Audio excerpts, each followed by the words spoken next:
When we make a sink,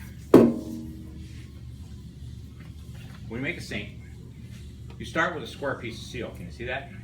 Okay, and you draw the bowl. What you're doing is you're drawing, and this steel on the edges is drawn in. That's where the steel on the sides of the sink come from. Okay.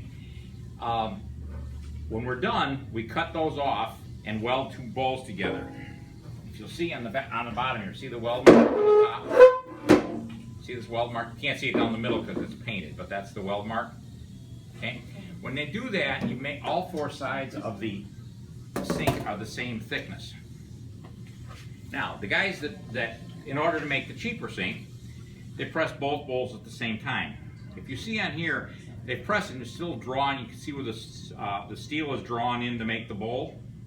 But in here, there's no place to draw it from. So the way to get it is by stretching and stressing that center rail, okay, which makes it thinner. That center rail can be as thin as 20 or 22 gauge because it's stretched. Now, in addition to being thinner, and thinner is noisier, in addition to being thinner, you can get stress marks and stretch marks in this area, wavy. You've probably seen wavy in the cheap sinks along there. It could be anywhere in the bottom of the sink, but usually it's right along the center rail where it comes from. Okay?